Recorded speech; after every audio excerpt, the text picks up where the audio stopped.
Record. Okay, cool. I don't have a lot of fanfare and intro today. We're going to start with John Niehoff leading us through FEP 1 and its first round of voting. And then we'll, in the latter half of today's meeting, move over to the PyOpenSci partnership. So, John, whenever you're ready, you may go ahead. If I can manage to keep myself on the actual active screen. All right, so I'm going to rip through this real quick. So please cry halt if there's anything that confuses anybody, because I'm hoping this is not new for the folks who are here.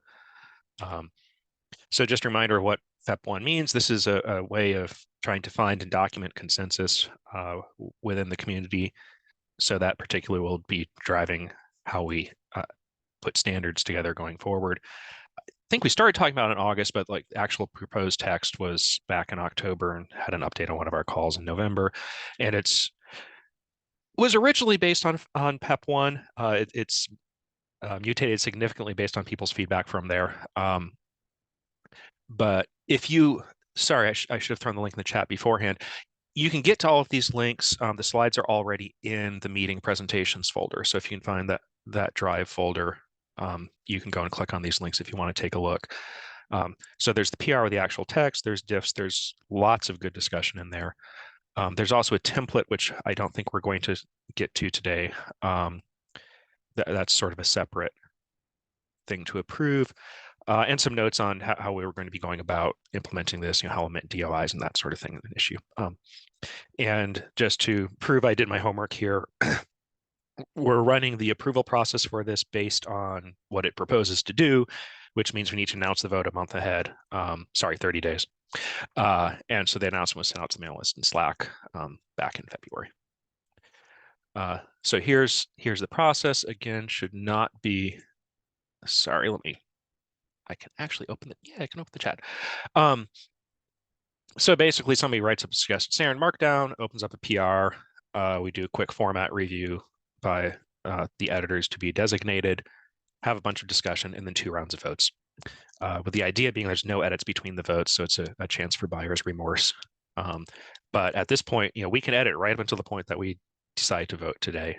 But after that, we would have to do another vote. There's a flow chart there for people who like flow charts. I'm not going to go through it. It's just excruciating detail of what it said there.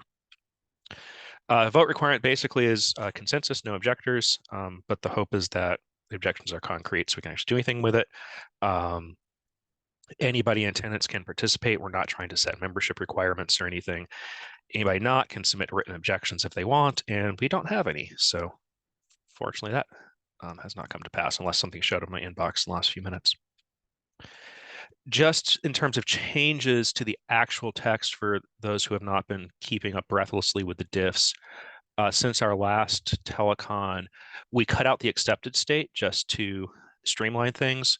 So once things are approved, they go straight to final. And the difference there is that PEP1 allowed you to have something approved before the reference implementation was complete. And since the number of times we're going to need reference implementation on this is probably small, we decided it was appropriate to require the reference implementation at the vote, rather than try to have a bunch of ways of approving something, voting on it, and then discovering the reference implementation falls apart. We also had a lot of discussion on immutability. What we settled on in this text is that a FEP is largely immutable once it's final. There are some very narrow exceptions for changes that don't change the substance. So that means things like link rot. If a URL moves, it can be updated. Obvious embarrassing typos. And that kind of folds into the same process that we're going to need anyhow for updating the headers and such. Implicit in there already was the ability to say this was replaced by another FEP. So the FEP editors make that decision. We don't need a vote or anything like that. Anything that actually changes the substance of a FEP would require opening up a new FEP and going through the process. And the other addition, which was pretty small and quick, was that the author of a FEP should be present at the votes or designate if not. So that's basically that. I'm going to stop sharing for a moment Well, actually, I'll leave this up because this is the text in there on objecting. So does anybody have any objections to this text, any concerns that haven't been addressed in the editing process?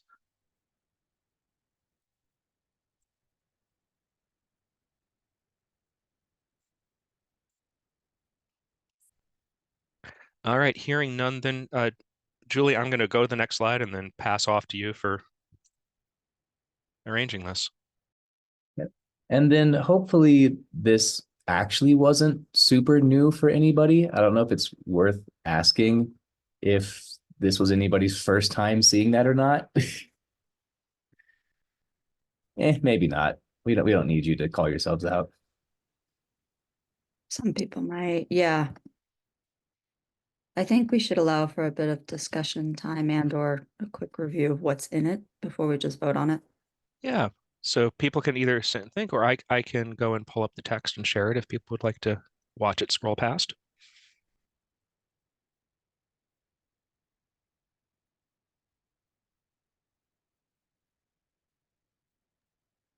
Maybe share the link in the chat for it.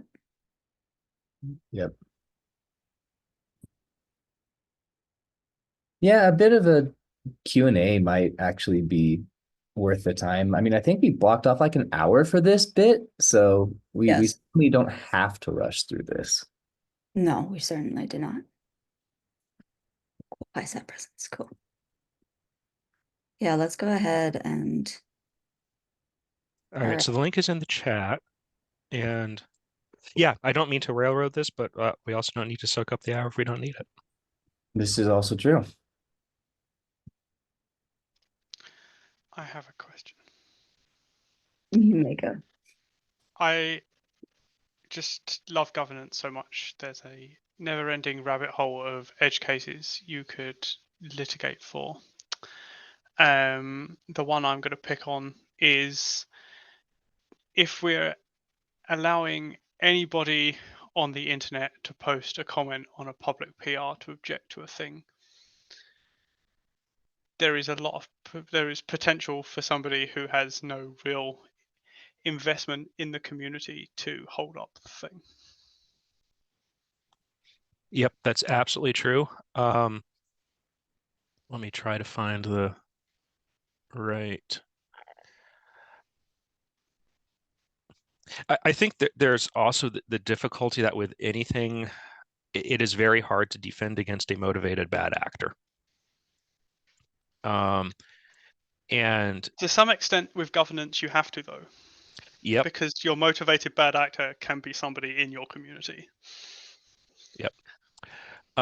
Is that a code of conduct thing then? It's like the presentation. Well, and maybe, but you can has to be consistent with the code of conduct? obtuse and difficult without directly violating a code of conduct. Yep. John is exactly what I was thinking, that particularly the requirement that objections be concrete and actionable and good faith. And that's all very, very squishy. But at a certain point, it does have to get thrown to leadership of, is this actually a good faith conversation? So it's a risk. And the reason I put it together this way was to avoid having to have large definition about who gets a vote, and trying to figure out, who's in, who's out. And it seemed better to err on the side of openness and hope it doesn't bite us. That does make it hard to undo if we have a very determined bad actor who every time we propose a change that sets a quorum requirement, for instance, objects.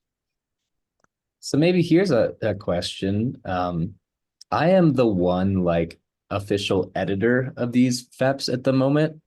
Does that give me any power to decide what objections are concrete, actionable, or good faith?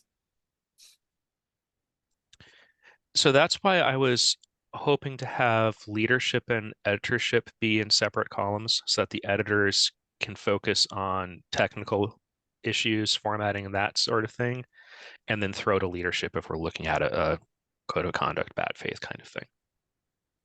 Yeah, that makes sense. So, I mean, yeah, I guess Julie, you're not an editor at the moment, so maybe does that make you the de facto litigator of these types of issues if they come up? That was going to be my question is, does leadership imply like normal PyHC leadership, leadership of the FAP? Yeah, so that is defined and again squishily in here. Um, PyHC leadership is individuals or groups with statutory authority over the PyHC project. This may be the principal investigator or other individuals or groups appropriately designated, such as a steering committee. Okay. So The it leaves idea being that if we come up with a steering committee or some other form of governance, that authority transfers without needing to go and revise a bunch of stuff. Yep. Okay. So Yes. at least. Yeah. And I will say as editor, yes, my main goal is really just the text of a FEP to make sure there's like not typos, that things are internally consistent and things like that. Like a normal editor at like, a copy job or something. Yep. So I will probably say the semi-official answer to Stuart's question is that at the moment, Julie would be the one who would decide if we have a bad faith actor that needs to just leave. But yeah.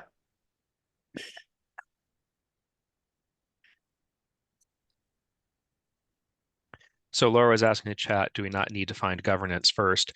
And it's a chicken and the egg problem. How would we come together to agree on governance if we don't have a way on how we agree to make those decisions? So my vision is at some point, if we want a steering committee, somebody writes a FEP and we vote on it. Yeah. Yeah, but should it not be defined more in the spec who the PyHC authority is, right? I mean, for sure, I mean, it can be Julie or Tom or whatever. But what I know you guys won't, but what if you guys become the bad guys, right? And you take over, should it not be defined somewhere, even named, because it's quite vague at the moment. Uh, Yeah, if you know what I mean.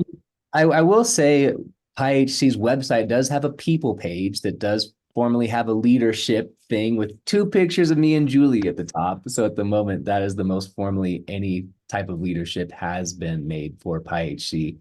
But we also like to keep things bottom up here at PyHC. And I think that was part of the reason for basing this after like PEP, for example, because obviously Python is such an unwieldy open thing, yet people are still managing to get together and vote on PEPs and make them part of the thing and introduce changes to the language. So I think if Python as a whole can do it, we're probably small enough that what I think we have now is sufficient.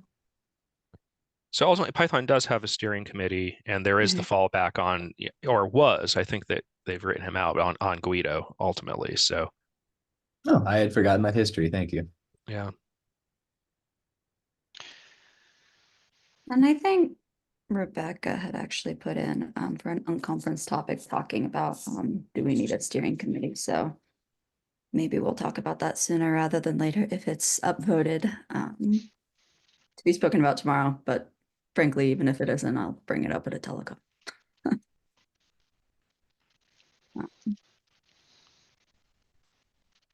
I will handle my power with care. I have faith. Thank Nick has a camera on it.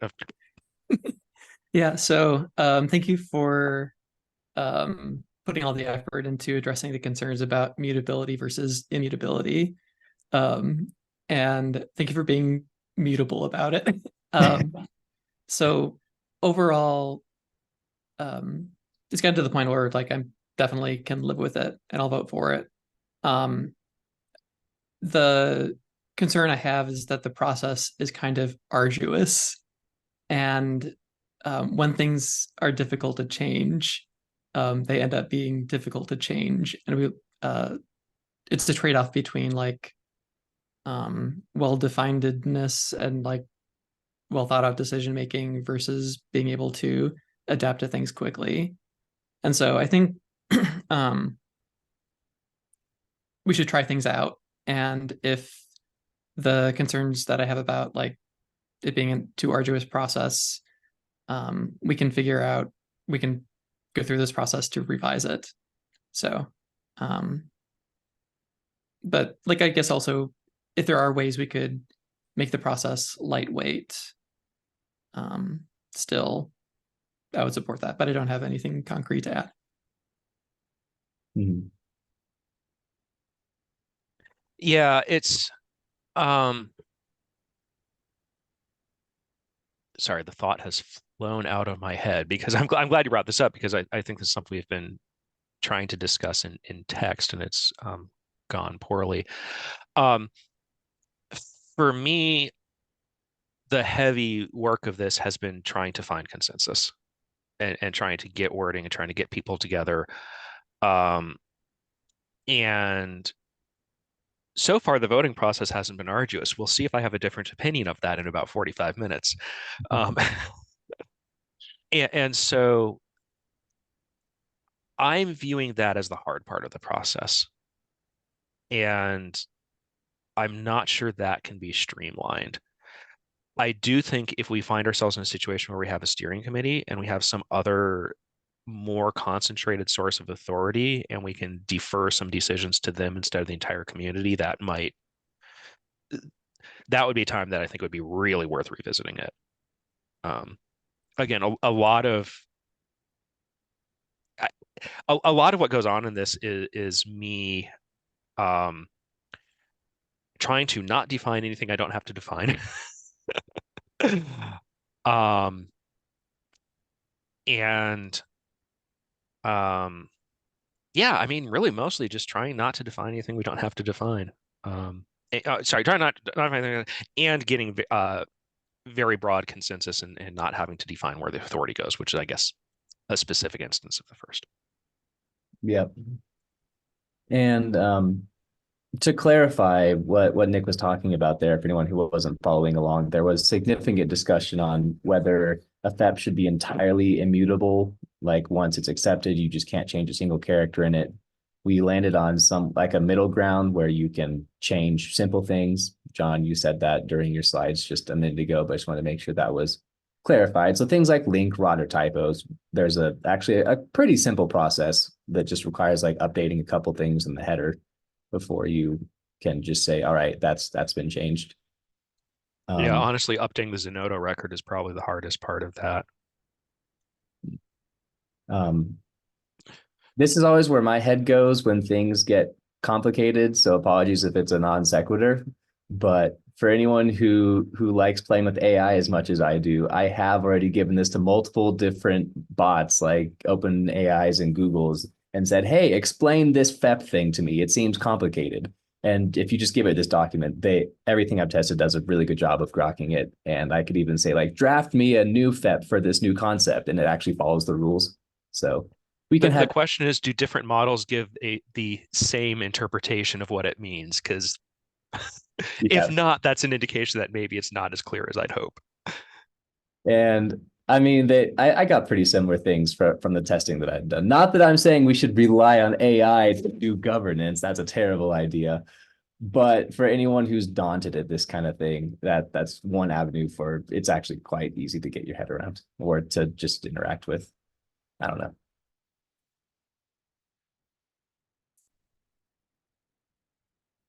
Okay. One quick question or comment on the worry about, bureaucracy. Are we weighing ourselves down? I mean, we could have this come up for periodic review, or, what if every law just expired every 5 years? Then we would only have good ones. But then, we'd be spending a lot of time making the laws. But if we program in a time for it to automatically come up for, hey, yeah, this is way too much. Why don't we simplify this? Or, a chance to vote on the voting, or, I don't know how to explain it that way, but like, can you submit a FEP about the FEP process? Absolutely. And this is Yeah. one. So this, like anything else, can be replaced by another FEP. And I would expect that probably in about 3 years, we'll be doing that. But I'm saying you could program that in and say, this will come up for review after 3 years, where we do a kind of a deep dive to say, have we helped, or have we made it harder? Or have we stifled innovation, or have we protected people's voices? I mean, I will say Oh, we have not had an update to our standards in over 5 years. yeah. I like Rebecca's suggestion in the chat that we could have doesn't have to be like a long thing, but a yearly review at the in-person PyHC meeting just to check in with the lifeline of the community, what they're thinking, how Yeah. they're Can I counter propose that we just have an open session of either taking a look at all of them or taking a look at which FEPs people are interested in looking at, or governance, or something where we just, if we're in the habit of regularly revisiting this kind of thing. Yeah. And it sort of just seems to me like something we could just talk about as a community. I don't know that we need to formalize a written process for reviewing this in that now. Yeah, I'm happy to write that in if people think it's necessary, but I also don't think I don't think it's prohibited if we don't have it in there, right? We can just say we're routinely going to come back and check on this, decide where to go. yeah, no, I wasn't thinking it had to be a super official process or anything like that. When I read that comment, I just interpreted it as we could all just have a short little discussion at some kind of regular cadence just to be sure we're still on the same page. It will make people feel better if it's written. If you would like to write it, Rebecca. So Nick has a longer wait time than the rest of us on his commenting, so he's been trying to say something. Oh, sorry. Yeah, I was thinking like making it sort of a tradition would be helpful. Saying that we'll do something in 5 years often means that we'll like forget to actually do it, in my experience.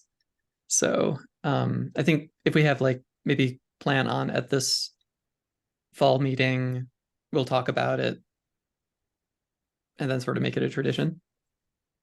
Also, John, thank you so much for putting all the huge amount of hard work into this. We really all appreciate it. You're welcome. I have enjoyed it, but it has also been more than I expected. I probably shouldn't have been surprised, but This community, opinions and thoughts. What? Anyone? Well, is the risk of the complexity. I mean, there's people that are just going to look at this. Oh, I'll suggest this. Oh man, that's complicated. We need like a suggestion box or something still where you can drop something in without all this that says, hey, just talk about this next time, or something where it's you can still throw out ideas. I guess that's just this conversational stuff, right? So maybe that's not a concern, but this is if you really want it to be formalized. And we yeah, kind so of want there to be a barrier for that. yeah, so the first part of the process is, hey, open an issue and start talking. That's really the first part. Yep. And actually, I think there's even advice in here somewhere that it's probably good to just like have a discussion with the community before you even go so far as to start drafting a FEP. So, I mean, anyone at any meeting can just say, hey, I've got a good idea for a new one. Who thinks about this? And you could even ask, does someone besides me want to like champion this thing if you think it's a good idea, and like ask for a volunteer to go write it and champion it.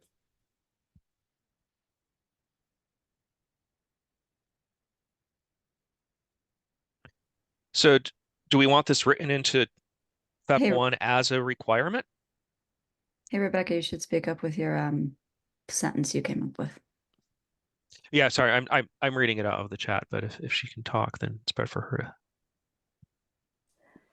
Okay. It's a discussion, not a chat. So I drafted something that's something for everyone to shoot at, I guess.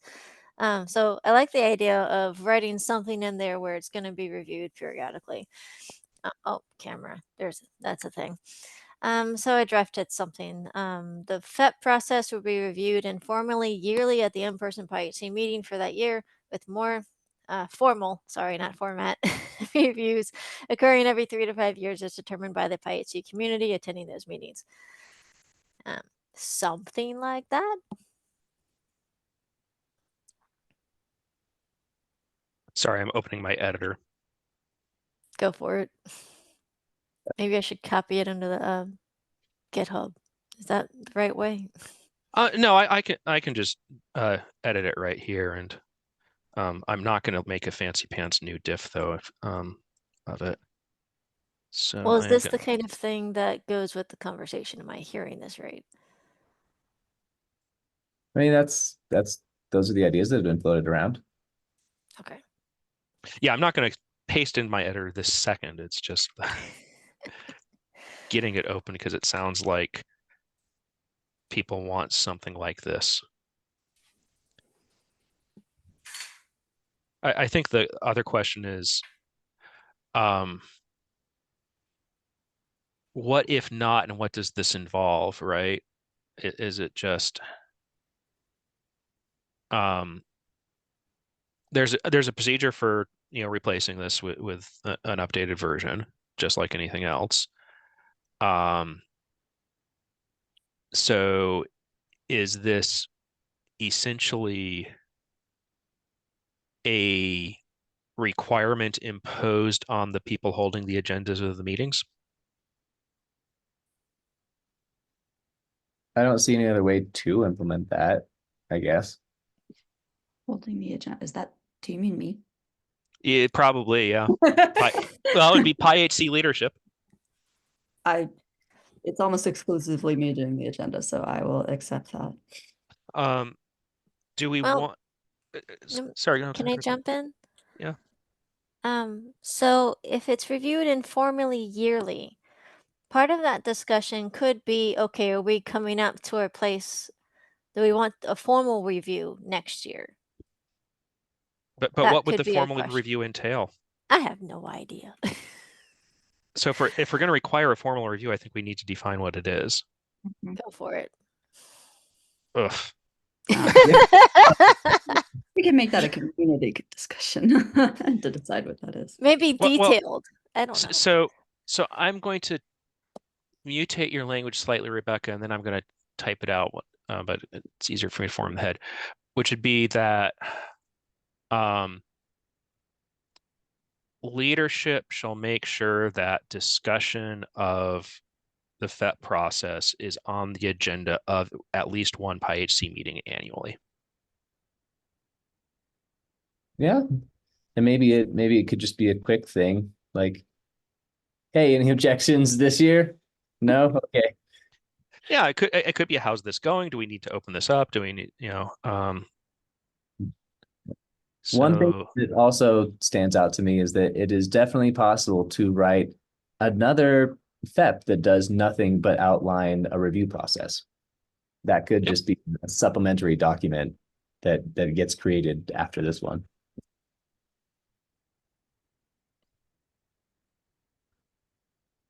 Okay, so I'm going to write this first and then share it.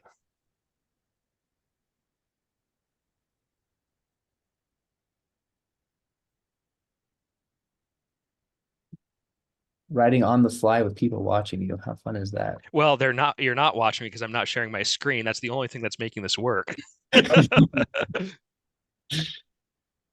Anyone who hasn't spoken up and hasn't cameraed on, which is fine. Any thoughts, questions? I just want to make sure we're involving a whole community in a community discussion.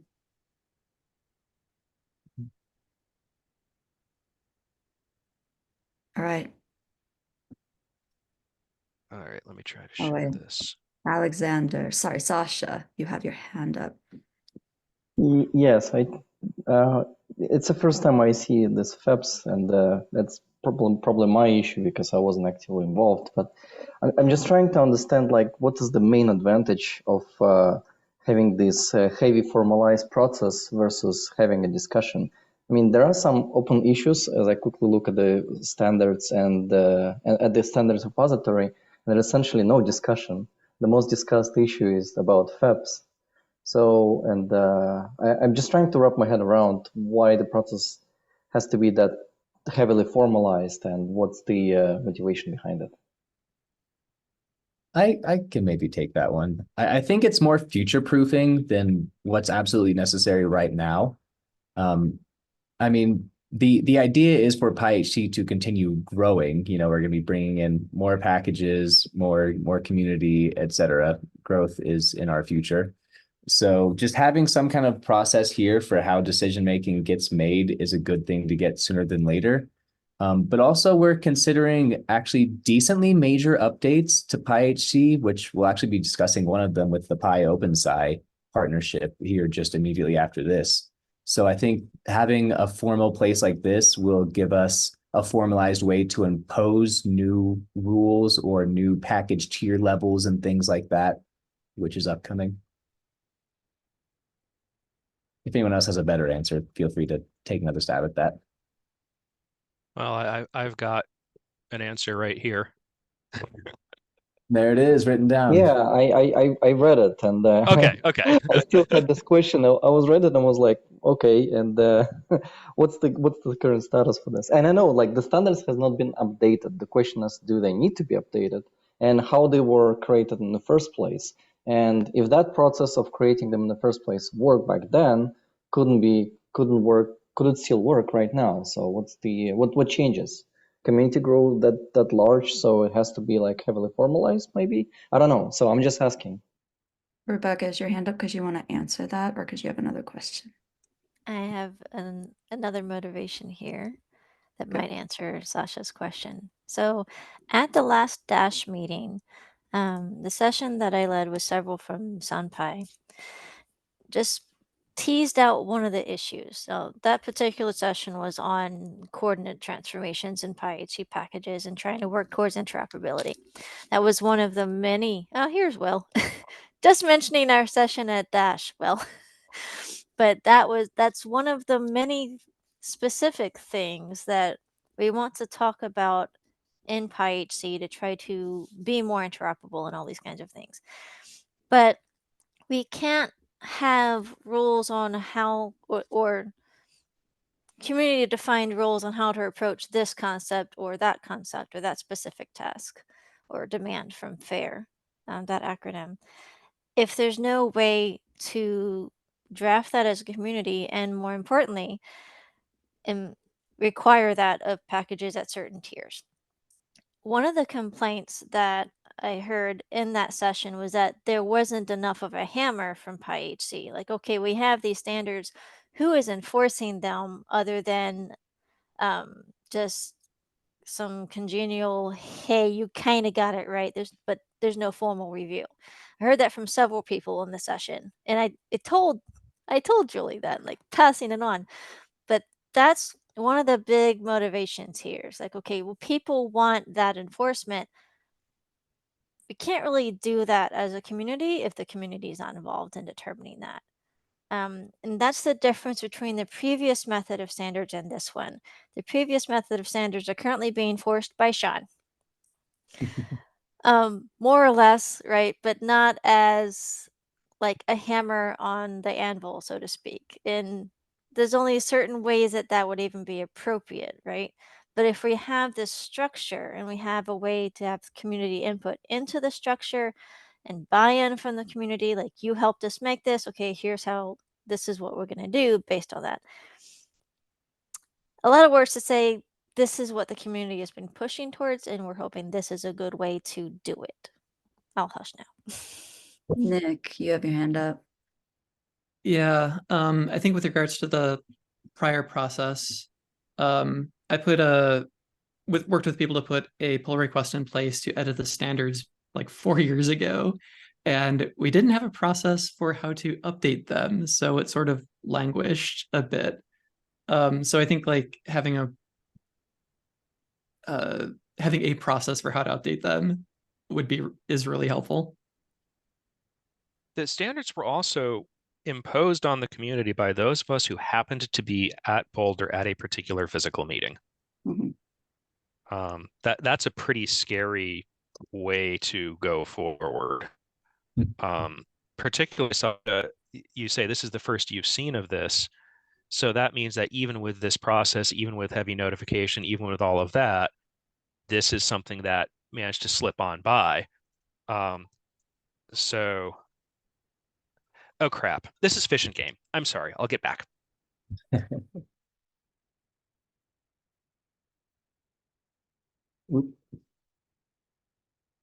Phone call time. Yeah, again, I think I see it for the first time because I know there are like some like regular telecons, and I don't even know like who is participating on them. I know I don't because I don't know if I have to or I have to be included in this kind of activity. So it's my second PyHC meeting essentially, but I'm weekly. I will have weekly telecons within PySpeedas, and I think we never discussed this. Kind of proposals and the standards. We do try to follow, like recently we were trying to clear the PySpeed so it's more compliant with PyHC standards, but it was internal process. Like we don't need to have like Sean like hammering over us and saying like that's what you need to do. Sean, I don't know, maybe you do somehow secretly behind. At the moment, I'm really just gatekeeping. You're not allowed to be listed on our website if I don't think you've done enough. Yeah. That's the biggest hammer I wield. I also think having a way to formalize our standards and what exactly we require of packages will be helpful for this PyOpenSci process that we want to go through. We need some kind of like written formal set of like, this is what we're doing. This is what we're like going to be reviewing you towards. If we're just going by like conversations, where's that written down? Where's that formally agreed upon by all the community that it's okay for us to go through a review process and say like, you're not meeting these things, thus, I don't know, XYZ. I see it becoming a bigger problem the more we grow and the more we try to like organize and have structure purely to avoid chaos and madness. I think one thing warrants being said here is that the standards aren't meant to exclude people or packages rather from PyHC. It's the conversations I recall from Julie and other people is that the standards are meant to differentiate between maybe levels of trust between packages in different tiers. So if you have a Python, I'm sorry, if you have a package written in Python that does heliophysics stuff, welcome to PyHC, right? But if you want to have a higher level of trust and usability and such things for your package, then do this for this tier, this for this tier, and so on and so forth. That's the idea. It's not a way to kick packages out. I mean, unless it's really not heliophysics, right? It's a way to kind of differentiate and try to have increasing levels. That's, yeah. Yeah, I mean, I'll note we've never actually had to kick a package out after they joined. Don't really intend to start that. John. Apologies that turns out it's not an immediate search, but yeah. The other thing that we've used the standards for is at our request, it's gone into funding calls. That's been one way that proposals have been evaluated. That's actually a current funding opportunity right now. It's been added on to the Roses HTM grant. As in, you can get funding to make your package more compliant with PyHC standards as a maintenance thing. That's specifically in there. Carrots are good as well as sticks. Yeah.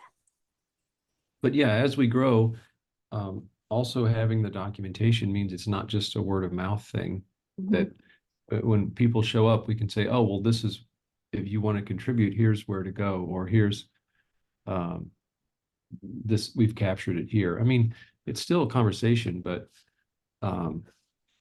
it's not dependent on somebody remembering everything exactly right. Yes, Sasha. Yes, so correct me if I'm wrong, but the way I see right now this FEP 001, it's like a NASA proposal guide. So this is how you need to write FEP. And I think what could be helpful is to have a FEP template, which is very, very simple down to what has to be included there. And then if you look at the template, you kind of get an idea, this is what I have to aim to. And if I need to go to details, I can go to FEP 1 and understand it better. So is that makes sense? That's FEP 2. Yep. I saw you smiling, John, because you're like, I did this already. Why I don't see them? I think they were kind of hidden in the pull request that I didn't see them. But yeah, good. Yeah, that was something that came up decently early on in the FEP drafting, was that a template would help people understand how to do this. And then John made a really good one. So thank Yeah. you, John.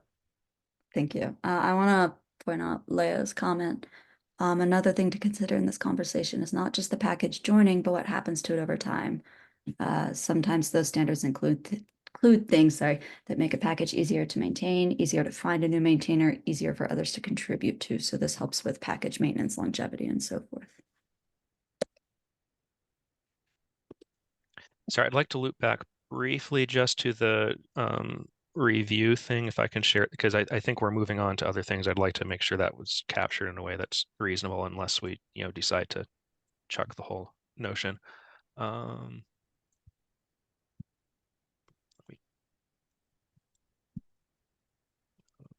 There we go. All right, so this is what I added. I put it in the acceptance category, which seems to make sense, which is just PyHC leadership must ensure discussion of the FET process is on the agenda of at least one regular PyHC meeting annually. I left out the specific in-person versus not, because we've had years where we've tried to have 2 in-person, we've had years where we've had no in-person, and so just needs to come up once.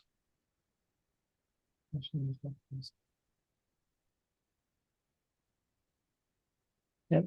I see no typos, and I think that is acceptably. Alrighty.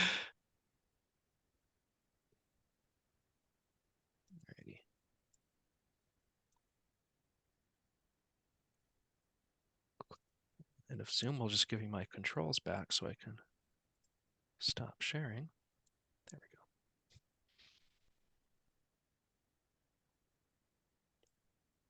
go. Okay. I've noted that final decision. So much typing. Okay. Oh, thanks, Nick, for sharing that. Cool. That's what I was about to ask Rebecca. It seems like we're converging. Are we content with carrying out a vote? I'm going to go by if I hear no no's. We're good. Let me commit and push that a moment so we're actually voting on what's on.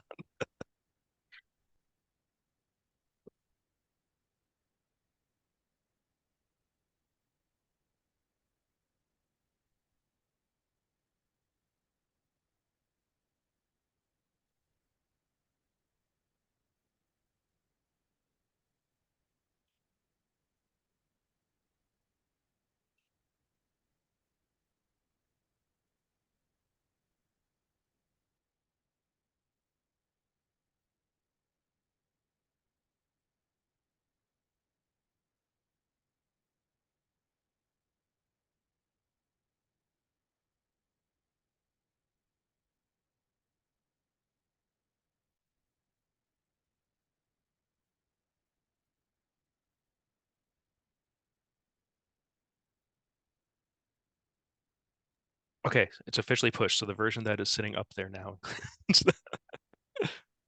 All right. Well, there you go. I guess we're reviewing these annually, or just at least annually making sure no one has any extreme problems with how FEP is working.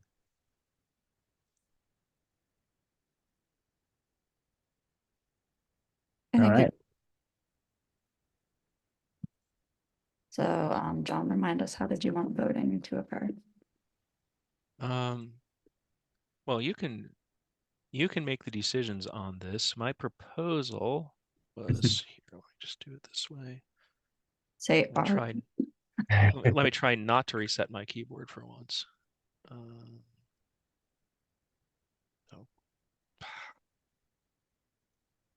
not that one.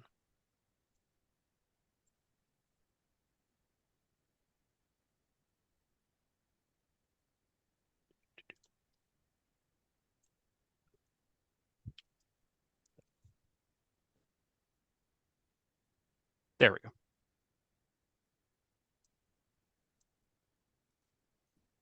I was also going to advocate for voting in the chat so that we have a written record of it. Yes, that is what has been decided. Okay. Well, open it up. go forth, prosper, do your thing. We have 21 people here. Yep. All right, here it goes. Yeah.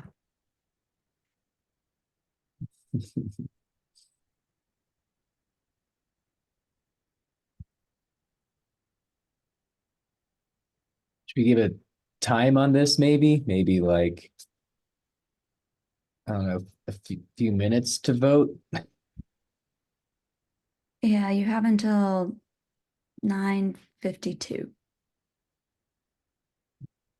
Because we only have about half, well, a little over half the people on the call who've said something.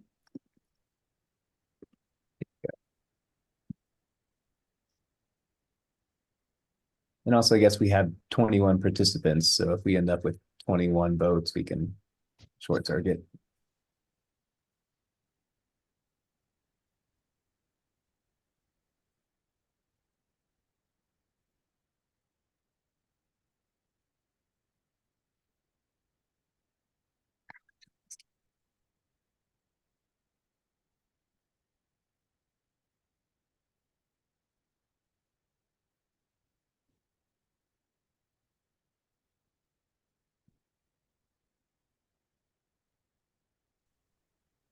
All right, I'm counting 16. Yeah, including 2 abstains. What else we got on this call?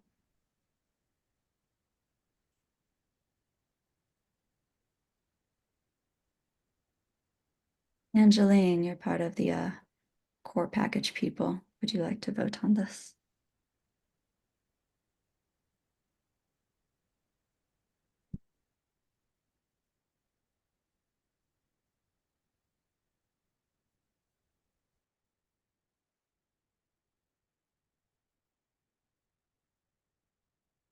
And my suggestion was just that for folks who are present but don't vote, we record their name and no vote explicitly. Not to be confused with voting no.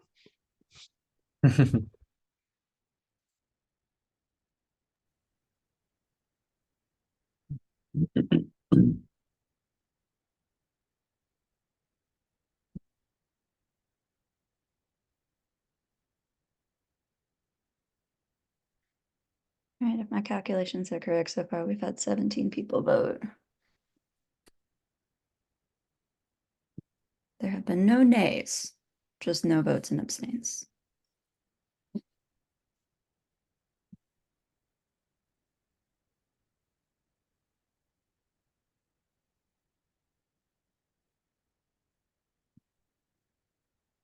We're coming up on like 10 seconds left. 9, 8, 7. Speak now or forever hold your peace. Speak now or open a pull request to Yeah. replace it later. That sounds less epic, John. True, true. Okay, it's 9:52.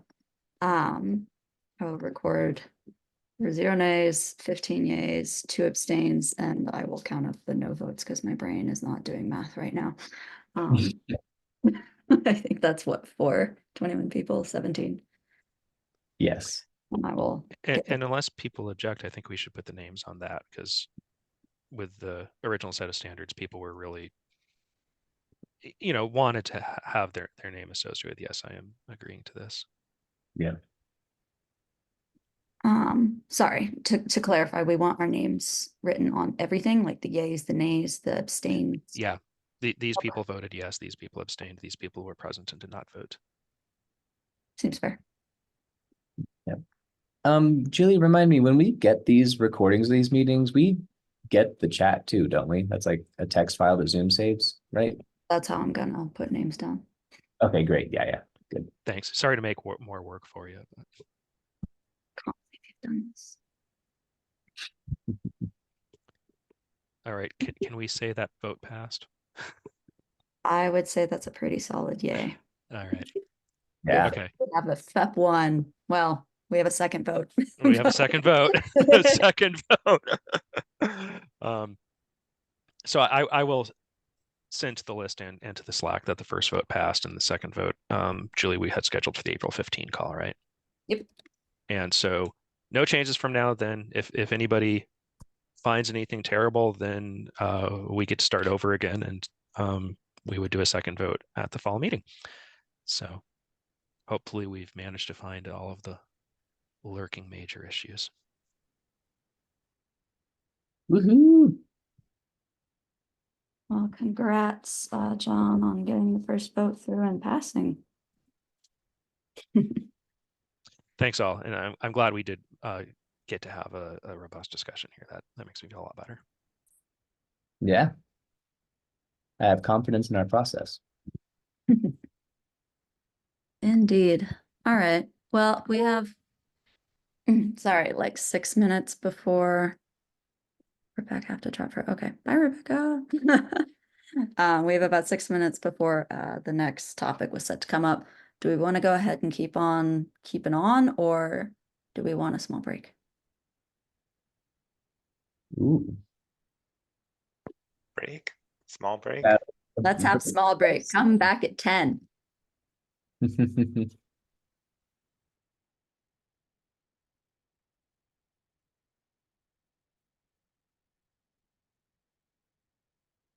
Okay, bye, Sasha. Thanks for coming. Glad to have you.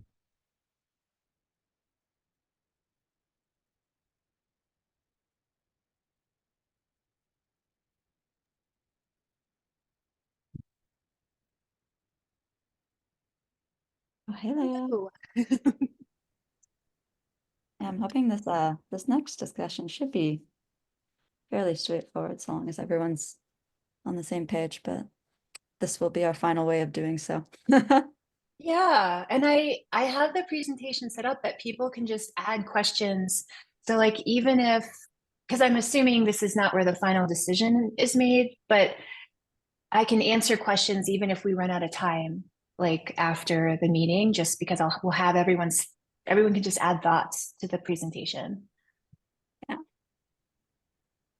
Cool format.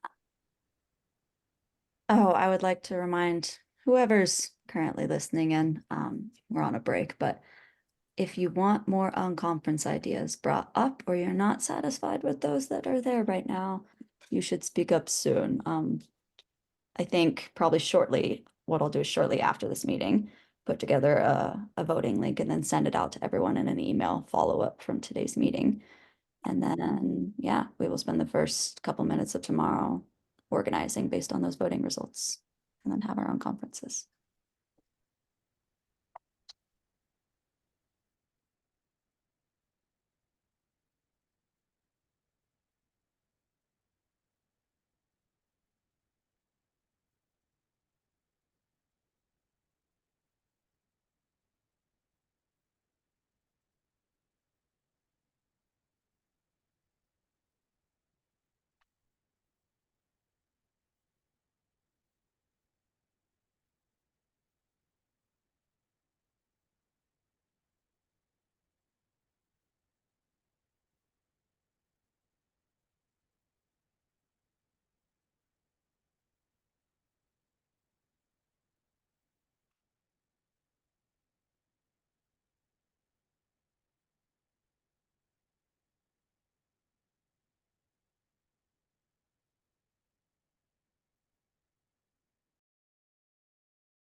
Julie, do you think we're going to get a blizzard or nothing tonight? I am polling for a blizzard. Because here's the deal. Sean and I we work at last, but it's part of CU. And so if CU has a snow day, we're off work. I mean, we'll still have this meeting. Other than that, my other meetings get canceled. So Perfect. You still get snow days? Yeah. UNH has decided that, oh, well, you've learned how to work remote due to the pandemic. So there's no more snow days. I think CU Boulder is acutely aware of what we're right next to and what the students will be doing with a snow day. Not even trying to go there. No, APL did the same. Yeah. Hey, you can work from home. Yeah. We don't do that here. So. This is more like what we said at BU, is that the religious holiday that happens starting at 4 p.m. at Fenway Park in the spring and summer. Yes, exactly. Okay, it's 10 a.m. now. Gonna pull our attention once more back to this meeting. Wow, the share button immediately goes away.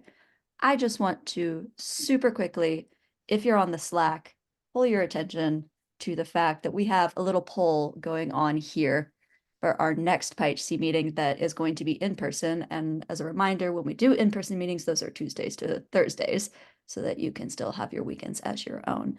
And I have a very cute little fruit emoji way of voting for which weeks you're available and would prefer, be it in person or virtual. And we have a few votes going on, but it would be great to get some more thoughts from the community, as I see that we have 156 of our members on this, and we have 15 votes. So there's no strict deadline with this, but the sooner the better, just so I can get it on the calendar and make sure no other meetings get scheduled on top of us, because the fall tends to be a very busy time. So having said that, we can go ahead and move on to our next official topic, which is going to be the PyOpenSite PyHC partnership.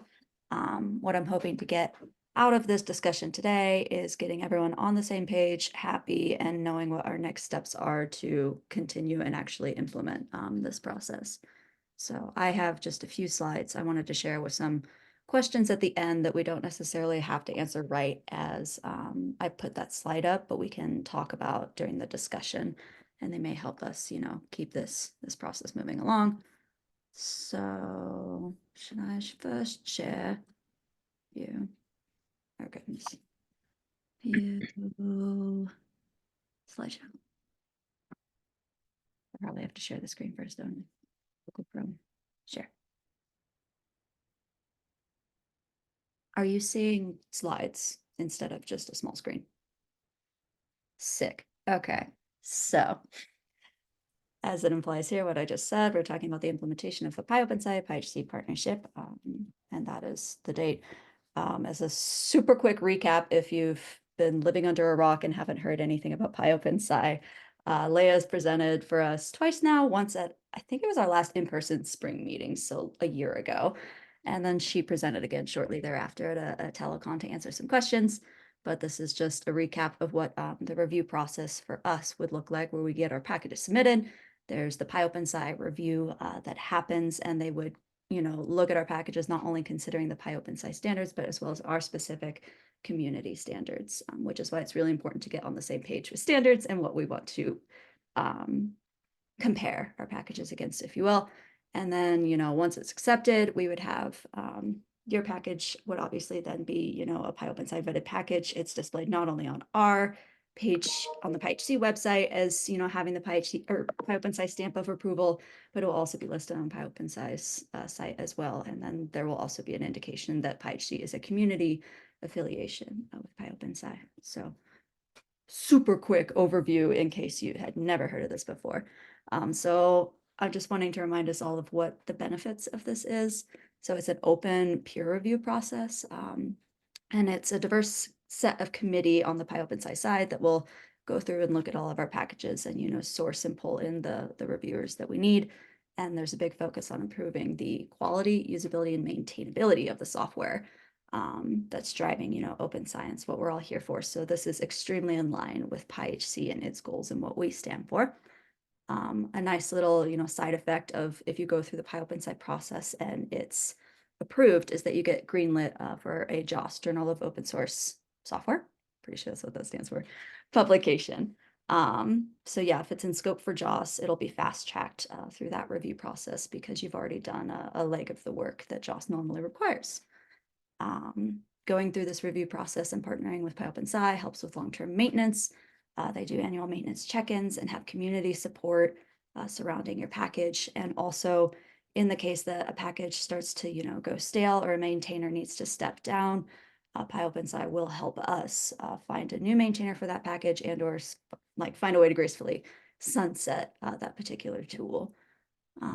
Throughout the open peer review process, there's, standards adherence review, like I mentioned, check for adherence to PyOpenSci standards as well as our standards here with PyHC.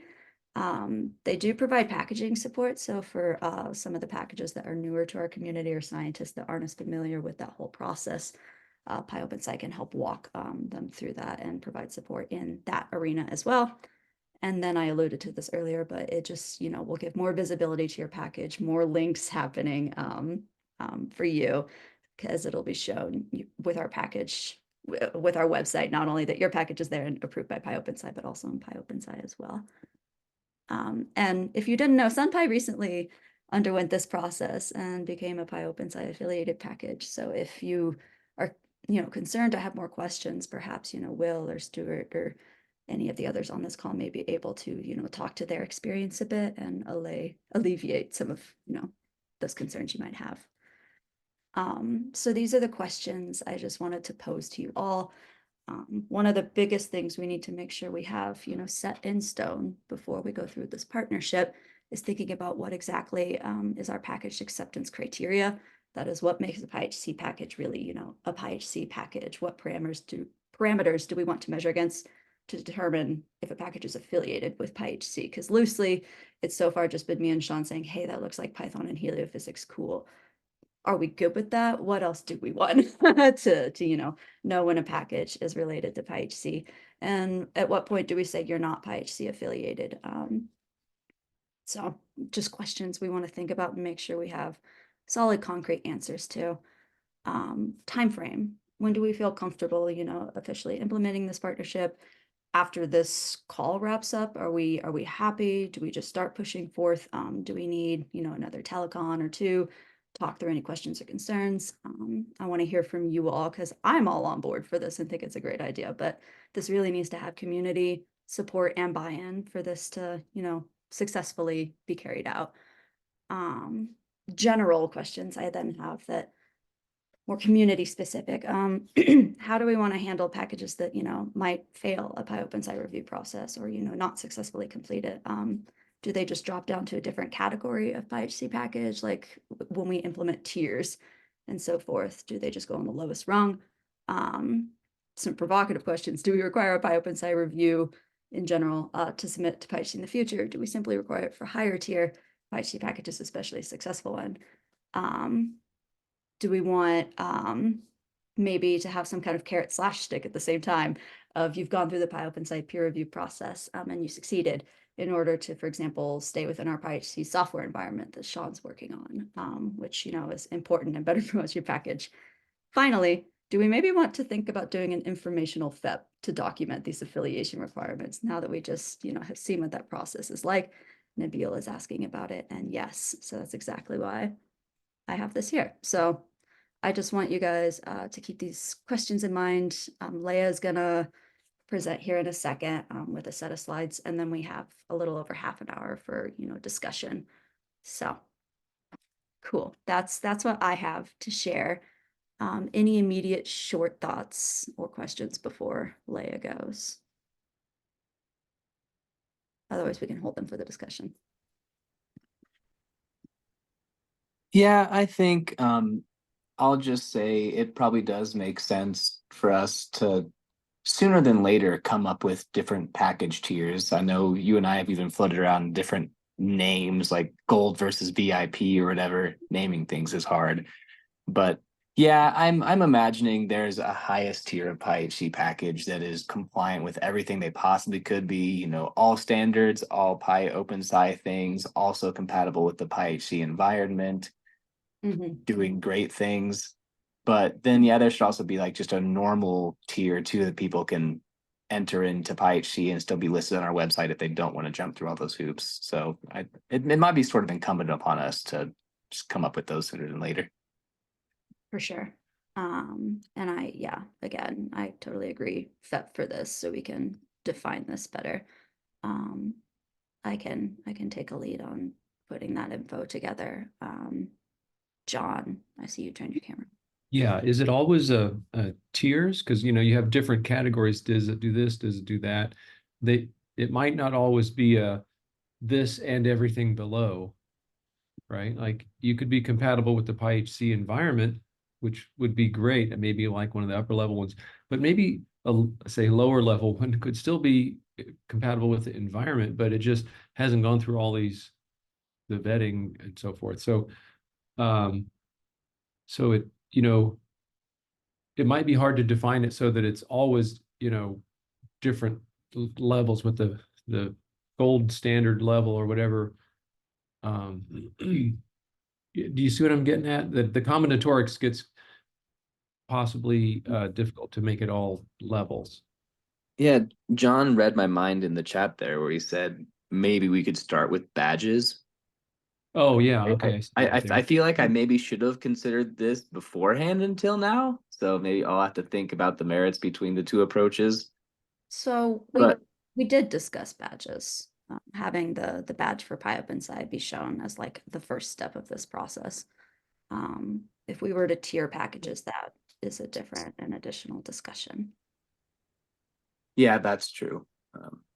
I guess I was immediately just thinking about like how we're going to be displaying things on the website, and like one obvious way is to split them up into different tables according to who is in what tier. But and also it's a valid suggestion that it could just be like a badge that gets added if you're PyOpenSci approved, and another badge if you're compatible with the PyHC environment.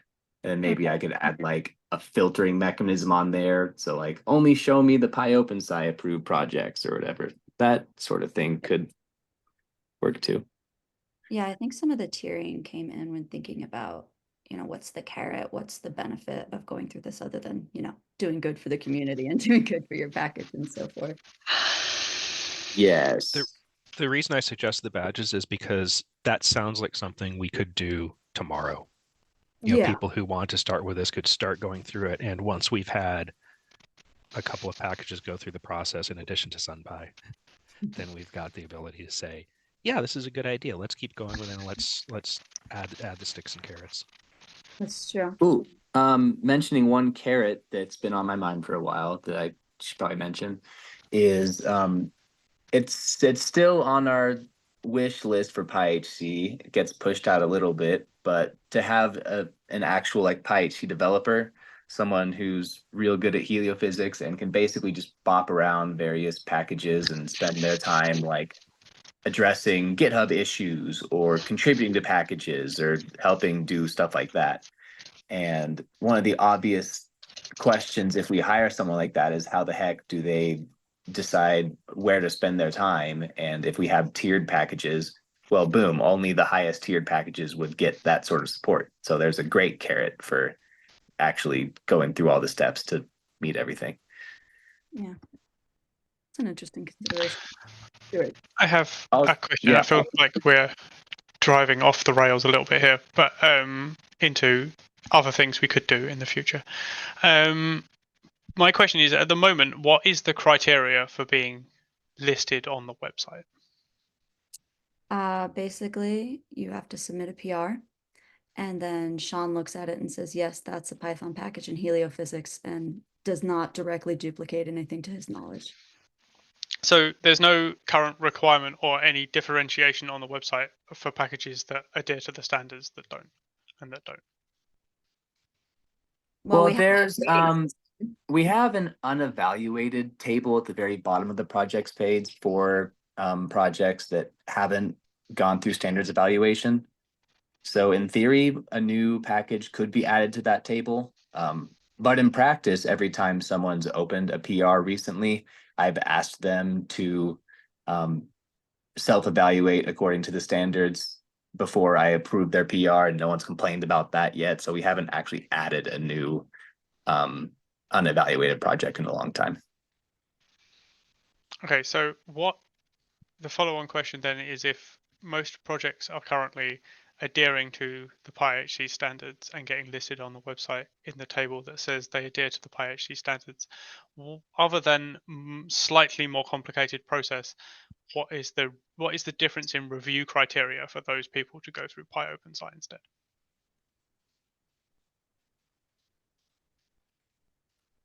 That's a good question.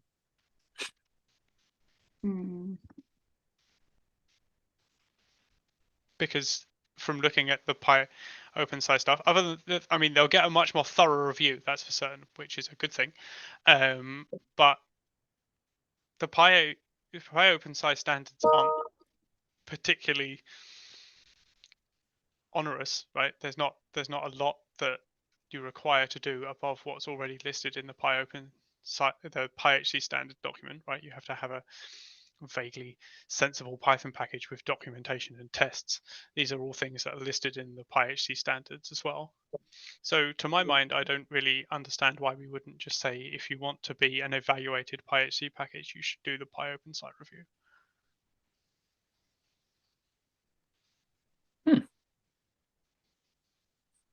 Yeah, I guess I'll just admit to not having thought through that well enough to have a strong opinion.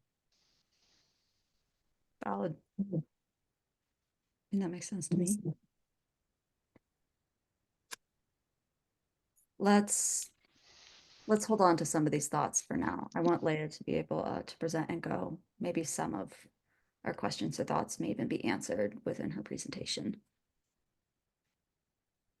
So, Leah, whenever you're ready. Okay, great. Yeah, I wanted to make sure like the community owned the conversation without chiming in too much there. So thank you. I'm going to share my screen. Give me one moment to get all of that going. 1 second here.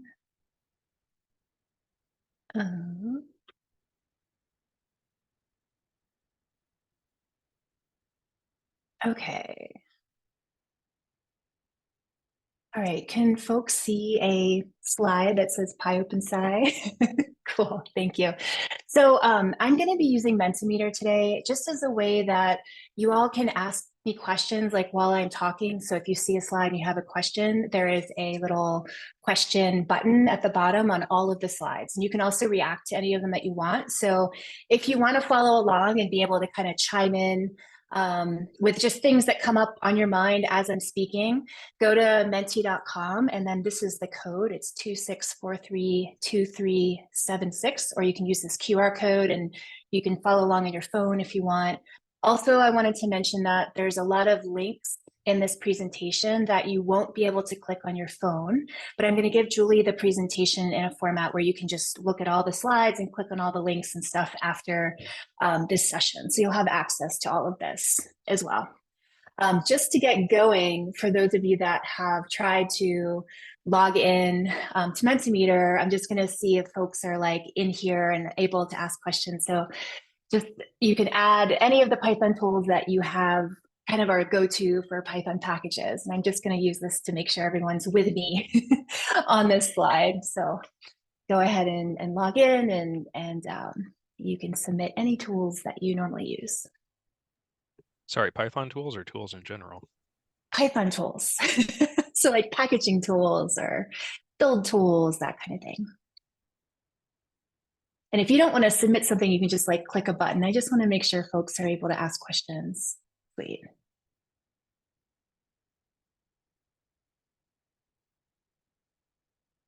Cool, so we've got 2 people. And maybe everyone doesn't want to, oh, here we go. Yeah, you can enter as many as you want. I'm a VS Code user too. Oh, audit wheels. New one. Cool.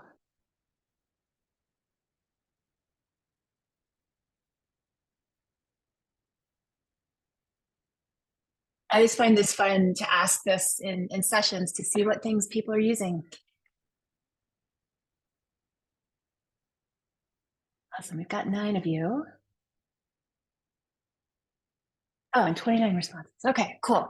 So if you all don't want to follow along in Mentimeter, that's totally fine. I'll stay here for just another second or two just to make sure I've got everyone on board with me. Oh, Mamba. I really like Mamba.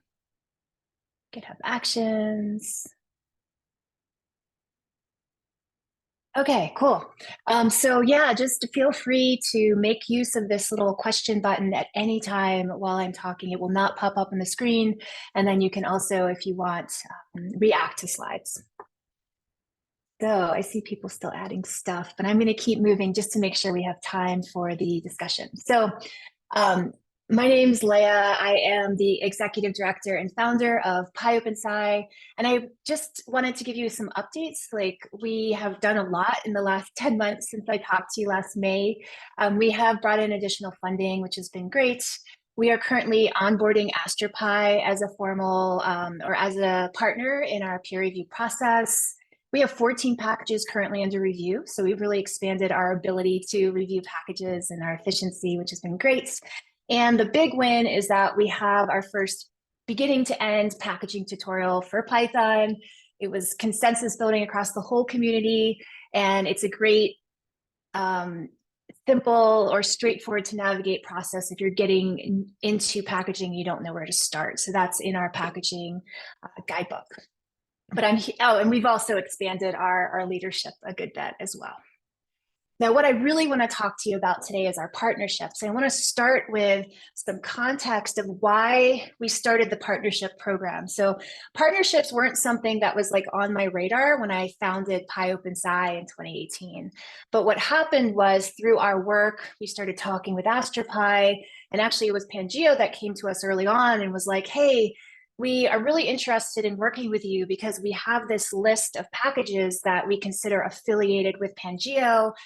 Maybe they use Xarray, and we have some basic standards around data formats, but it's really hard to maintain that list. And some of these packages are no longer maintained. Now it's, X years later, and we really don't have a process for vetting tools, but we do have some standards, and it's really hard to kind of maintain this list of packages. And similarly, when AstroPy approached us, they had a similar challenge in that they have this affiliated package process. They actually have their own review process that they've been running for several years. They've been around for 10 plus years, I believe. But maintaining this list and the badges and keeping things up to date, and they have these kind of tiers of levels of documentation and those kinds of things over time become hard to maintain. So both of these communities came to us and said, what would it look like if we worked together on peer review, but still had some element of our community standards integrated into the process? So that was really like the motivation for our partnership program. And what PyOpenSci offers, like Julie highlighted some great things, some additional things that I'll mention is that we have a lot of deep packaging expertise because that's what we do. We have people from PyPA, and we've really trying to make a bridge between scientific Python and the broader Python community. So we're talking with people from the various communities and their various packaging efforts and getting them to review our materials. We have a community structure for peer review already in place that's sufficient. We've really been developing that over time. And then we just have people that want to support maintainers and that want to simplify packaging. So that's not the pain point for people doing their work day to day, particularly in this open science space. So I would just suggest, as you're talking and thinking about this, I'm happy to answer all questions, but chat with AstroPy just so you kind of understand what their experiences were and why they've made this decision to kind of move their review process to ours. Know that it takes time and resources to run a review process, and then you have to think about what happens to that package in 1 year, 2 years, 5 years, 10 years as you get this growing list. It's just something to think about. And then leveraging things that already exist versus rebuilding, and where does PyHC want to spend most of its time? And so these are just things to think about as you're making this decision. And again, I'm here just to support and answer questions as we go. So Julie already showed this image, or actually I'm the next image, but this is the image that kind of she talks about we have a single review process that can have 3 outcomes. The first is PyOpenSci acceptance. The second is a JOS publication where they just accept our review as theirs, and all they're going to do is look at your paper. So it's pretty quick to get published in JOS if you're in scope for JOS. And then finally, the community affiliated piece. So for AstroPy now, one review can be PyOpenSci accepted, they can get publication in JOS through that review, and they can become an affiliated package with AstroPy.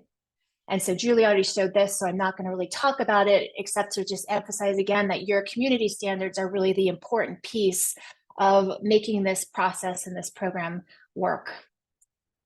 Now, for us on our end, I'll talk through this because the links aren't as visible as I'd like them to be on this slide.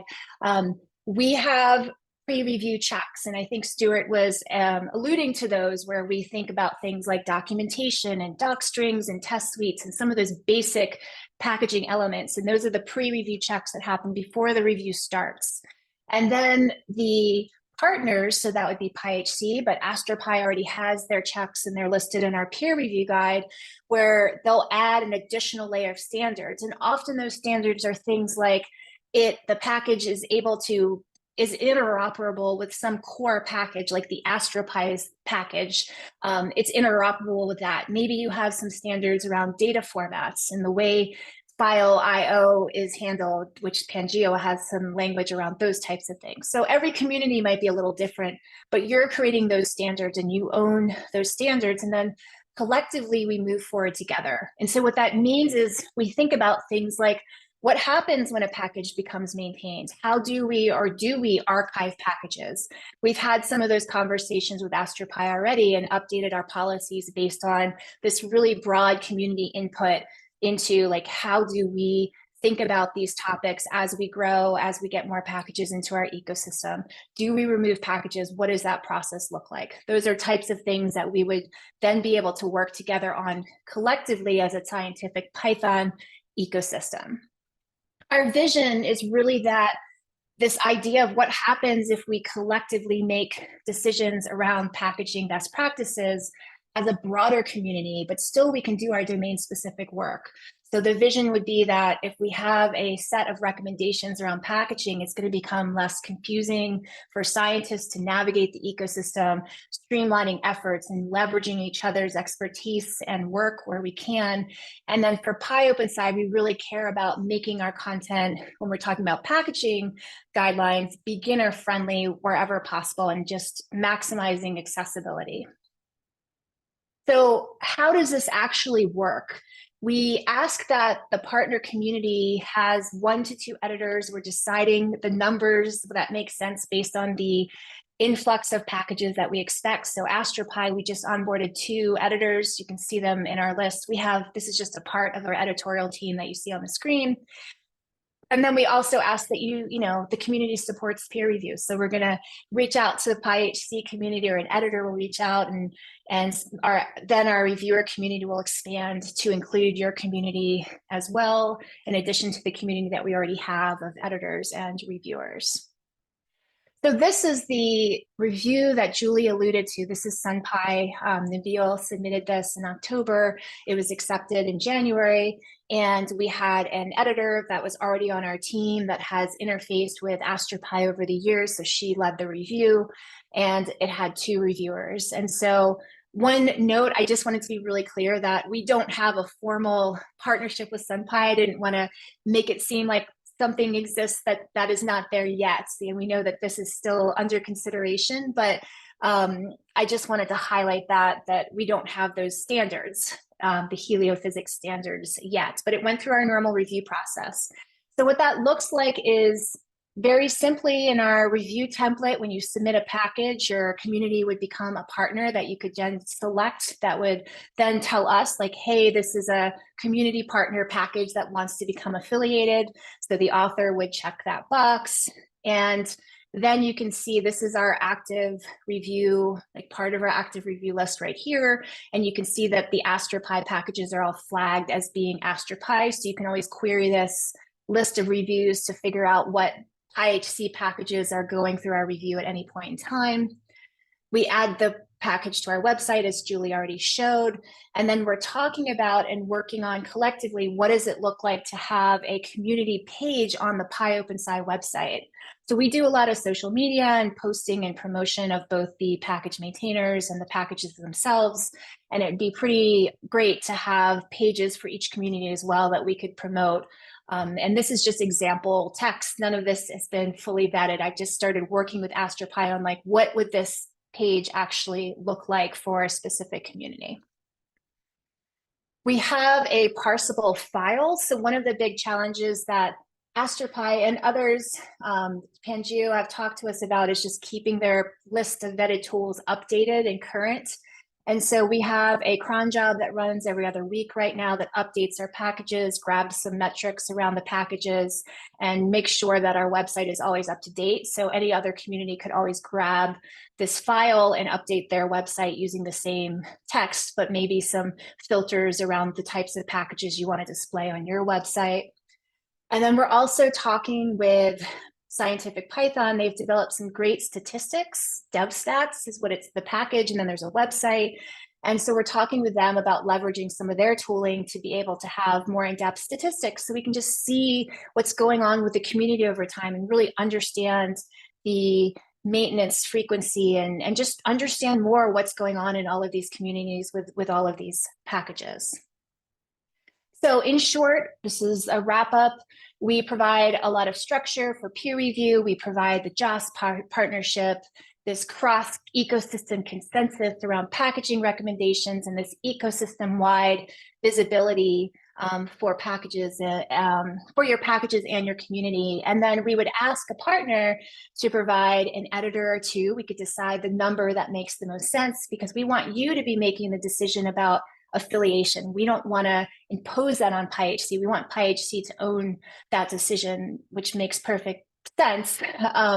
We would ask for just support in finding reviewers. We really need a dedicated liaison between PyOpenSci and PyHC to facilitate just communication, just to make sure things happen, and someone that can make decisions or facilitate decisions being made with your community. And then we welcome contributions to our packaging work that we're doing. This is just an optional thing, but we think the more the merrier. Let's work on all of these problems and challenges together to make the community better.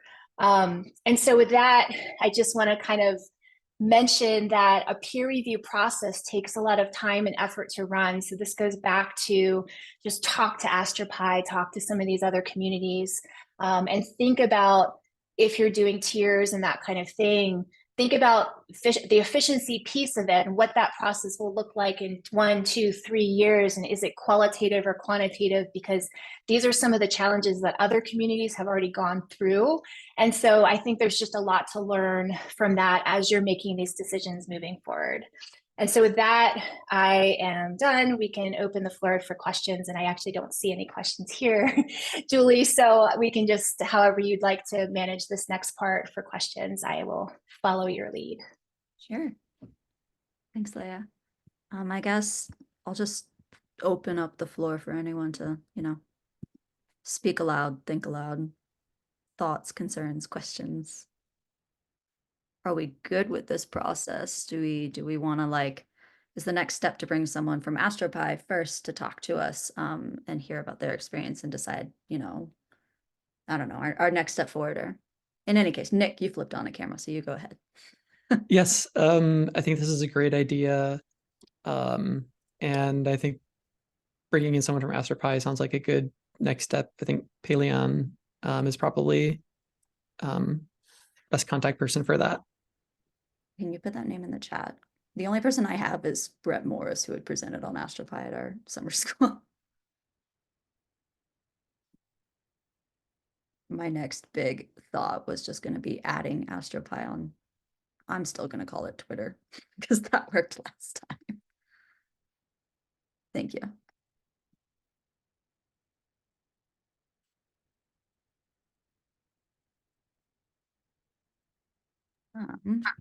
I'd be sort of curious if there's any packages who know off the bat they would want to go try to jump through the PyOpenSci review process if we partnered up with them. Yeah, initial temperature reading in the room. it was just thinking about Plasma Pi going through this process. Probably a bit early for having an affiliated package review thing. But we could be a trial. Yeah, Nick, that was actually what I was going to suggest. I apologize. I've got fires all around me.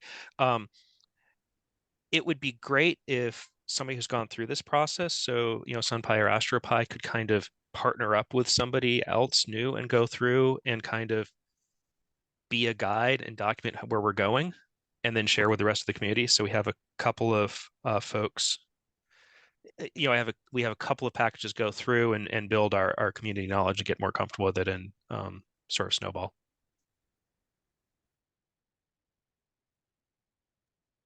And one thing I wanted to mention that I didn't say in this talk is that, and I'd be curious to know, like, I'd love to hear the concerns. Like, so one, I don't think anyone should be shy about voicing concerns while I'm here, because I'm sure there are some, and maybe just people aren't, wanting to say that in front of me, which is totally fine. But I also want to mention that peer review for us is not meant to be a scary thing. Like, this is not like peer review when you submit a paper where you might get torn up by a reviewer, or you never kind of know what the feedback is going to be like. But peer review for us is really about a constructive conversation with the goal of improving the quality, the usability, the maintainability of your package. So I want to really emphasize that it's not a scary process. And then the JOS piece of it is really about getting that final credit for your work. So we have that vetting, and we're going to keep in touch with the package and keep in touch with you. But the review itself is open because we want it to be a conversation about how can we make things better. And so if someone suggests something in a review, you're in the review and you're like, I don't know how to implement that, like, we want to help you do that, right? So whether that's a pull request from someone involved in the review, whether that's you just coming to our Slack and talking to us, or someone helping you, like, the process is intended to be supportive with this outcome of better software, supported software, maintained software, and that kind of community vetting. So I just want to, like, re-emphasize that it should not be a scary thing, but maybe it is. So, I'd love to hear any concerns that folks have. We might be able to address them. Any immediate thoughts that come to mind? Or perhaps if you had concerns and they were alleviated throughout the process of doing the review, people from Senpai on the call, because we have more than one, feel free to share your thoughts too.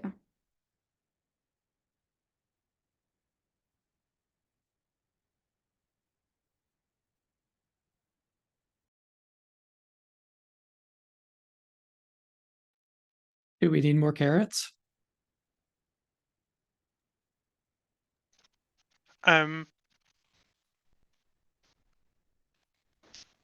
The experience was very similar to that of JOS for anyone who's gone through the JOS review process. And I mean that with all the love in the world.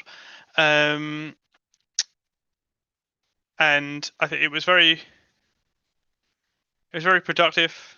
Some interesting things came out of it. Obviously, doing the process with a package with a lot of history was quite interesting. Because a lot of some of the review comments were,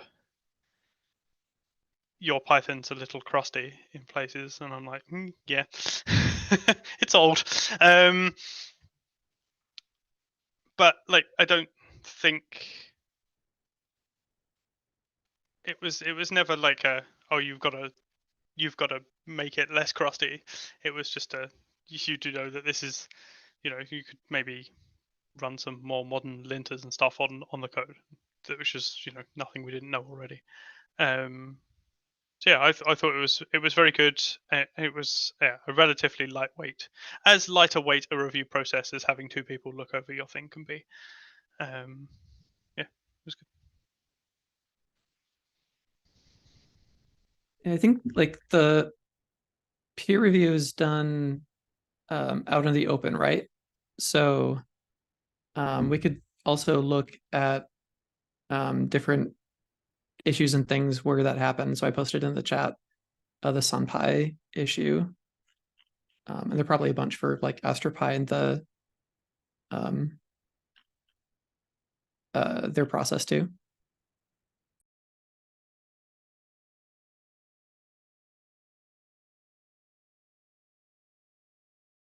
And yeah, Nabil pointed out you can check the review PR to see the process and outcomes from it.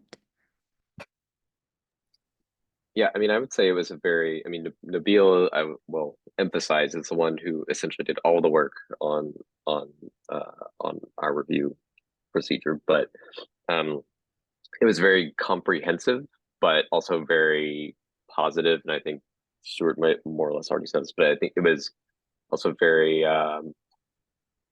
productive to have someone from sort of the outside look at, you know, code that look at our kind of processes and our code base and sort of see, you know, blind spots that some of us have, the people that have been looking at it for several years, and things that we just don't, you know, see anymore. So.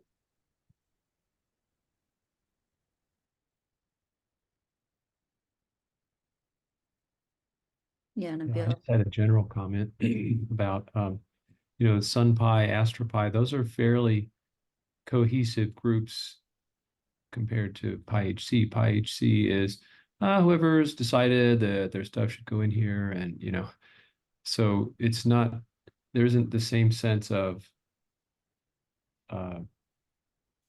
you know, oh, these are all the same thing, or this is all, I don't know. I guess for affiliated packages, that's very close to what SunPy and AstroPy have. So the affiliated package management, I think that's the piece of it. But the, you know, a single review of all of PyHC, that wouldn't be done nearly the same way as for SunPy. Is that right? So I see people like, yeah, sort of, maybe not. I don't know. Speak up. Taking notes as we talk. Yeah, there's a little less super defined structure there, which is part of why I posed some of the questions about if we move forward with this, how do we determine PyHC affiliation? Do we have just like 2 checks, it's Python and it's heliophysics, or, you know, and it sounds like we want to go through, you know, a FEP to more strictly define that. So maybe that would need to happen before we truly formally would partner and be a community partnership, but we could still, you know, start pushing some packages through the process. Yeah, but to be affiliated with SunPy or AstroPy, you know, it has to work with that. It has to be compatible. It has to use the same versions. And Sean's been trying to see if everything can work together, right, in a single install. But that's not a requirement for being in PyHC. And so, you know, that's one, I think, with the big differences is that we're not really requiring cohesion with everything. It's just, these are all things that are useful. So, but like we don't have to add any requirements on top of the PyHC requirements at all if we don't want to, other than right. this is a heliophysics package. I think we should, but we can argue that one out later. Right. Like, we don't have to.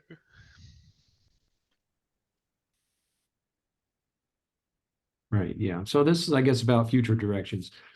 Just having something here that says this is a well-documented, a reviewed and functioning package that's relevant for heliophysics. That's a very good thing. And that's what PyHC helps with. And it helps us do more of what we're doing already. And so in that sense, it's good. And it may help us, because I think there's momentum building for what Stuart just hinted at. Hey, what if we could come up with like a more coherent thing here? And having a process for review and approval and stuff would help with that.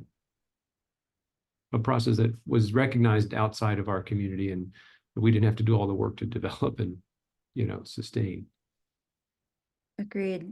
And Will, I think it was Will, had some good points in the chat.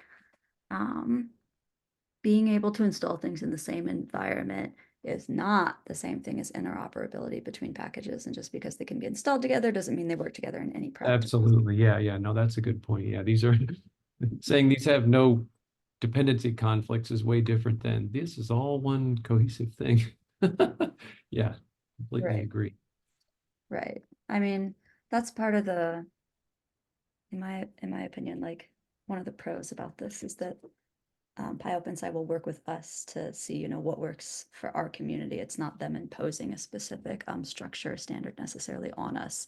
So we kind of get to decide as a community what we would make those affiliation requirements. I'm putting that in quotes because I don't necessarily want to, you know, standard anything in this moment. Right. Yeah. Do we have other thoughts? Other concerns, comments?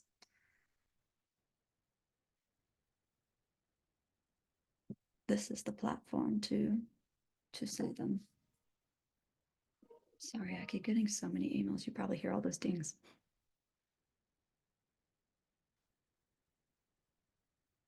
Okay. Well, if we have no, sorry, I just saw a chat. Oh, I like that. So Will, no worries about the camera mic thing. But he pointed out that perhaps this partnership with PyOpenSci is a good opportunity for us to decide what the goal of PyHC is, and how we want to move forward. So I think that that's an excellent point. Yeah. Well, Okay. part of that too has to come from HDRL, Heliophysics Digital Resource Lab, the, I don't know what you want to say, the founder of this feast, the people that are paying for it and you know, To an initiating it. extent, but I think of us more as really a ground up grassroots kind of thing where we're not Yes, but it should fit in with what HDRL is trying to do and the Sure. kind of things that, like, is it always going to be Python? You know, in 5 years, in 10 years, it might not be Python anymore. So, you know, we don't want to just have everything break when there's a new language that comes out. I mean, okay, lots of stuff will break, but I mean, the community process could be sort of larger than that. There are other things people are still doing. Mhm. I will say that going in this direction in general, having fairly regular chats with Brian, who is HCRL head honcho, it's very favorable in what we're doing and where we're going. So this is not like a surprise to them that we'd want to do this kind of thing. And I like Will's distinction here. For PyHC, are we a collection of packages that, you know, we just go to meetings and say, hey, here's these packages that do these things, you should use them? Or are we trying to actually make an interoperable ecosystem of packages? And I'll point out that there was a comment at Dash. I won't say whom because frankly, I don't know. It was the second HemCon given to me.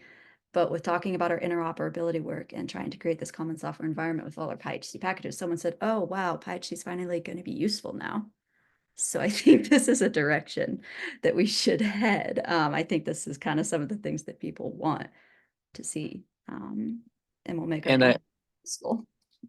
Yes, and I wasn't surprised when I heard that comment at Dash either. I will say it is actually formally a part of my job description as PyHC's tech lead to improve interoperability among the packages. But yeah, obviously that's a difficult thing to do. So having something like this may help. For sure.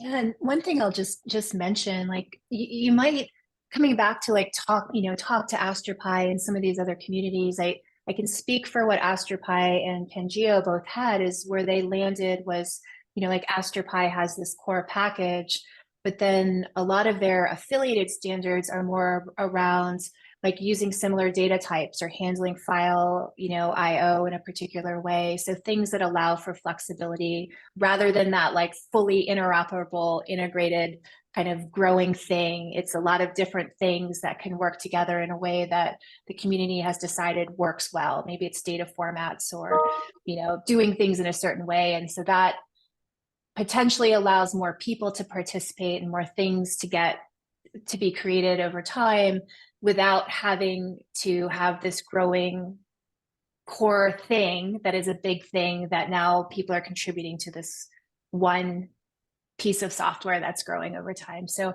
just a note to kind of but I would suggest looking at some of these other standards that communities have already created. And then I love the comment about thinking about what PyHC wants to be. Like, what do you want to look like in 5 years or 10 years or even just next year? Mhm. Agreed. Okay. Do we have any other thoughts or comments that we want to capture right now?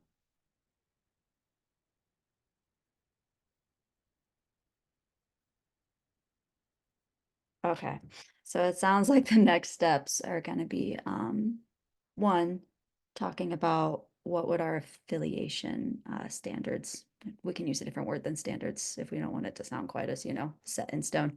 What do those look like? And probably that comes in the form of writing up a FEP and then agreeing upon it as a community. And then also getting someone from, AstroPi on the call to talk with us about their experiences and if they had concerns and how those were worked out and what their checks are and why they decided on those and so forth. If there's general agreement with that, we can wrap this topic. For real push on interoperability, it may be necessary for funding agencies to provide the resources to the several people working on this full time. Yep, true. Yep. Yeah. Maybe one thing I'll ask, Julie, I saw you blocking out a bunch of time on our calendar for upcoming PyHC telecons yesterday. Oh yeah, it's just do we have an opening relatively soon where we could invite an AstroPi person to talk about this just to keep the momentum going? Oh yeah. Yeah, we do. I was just trying to make sure we had telecons on the calendar in general. There's only one that has a set topic, and that's the April 15th one for the second FEP vote. Although we can certainly fit some more people on there because I'm not sure if that will take a whole half hour or even hour, Yeah. But yeah, I will get the email and or contact info on the contact that Nick threw out earlier and see if they could come talk to us soon about this so that we can keep this going. I really think it's a great direction for us to go in, and even though there's some concerns or uncertainties right now, those are things that I think we can talk through and work out. Yeah, absolutely. And I know, like, obviously on our plate right now, we've got planning the summer school and getting this heliophysics software search interface proposal off the ground. But other than that, I kind of see this as our other highest priority. So I'm ready to, jump in and start working on it. True.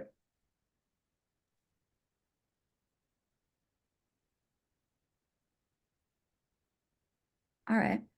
Well, I think we've kind of reached a natural stopping point for the moment on this, but there's some things to come. This conversation is certainly not ending here. So yeah, thanks everyone for your thoughts, and continue to ask questions and voice concerns. As Leah said, she's open to answering more of these and hearing more. And hopefully when we get someone from AstroPi on to talk, we can, think on some good questions and things we really want to know about from a community perspective rather than just the organization doing all this. And I know there's some more commentary going on in the chat. I haven't been reading that while talking exactly. Okay, so I think we have our next steps forward. This is all we had on the agenda for today, so we can certainly wrap a couple minutes early. Do we have any final thoughts or comments on this or the previous topic even before we move on?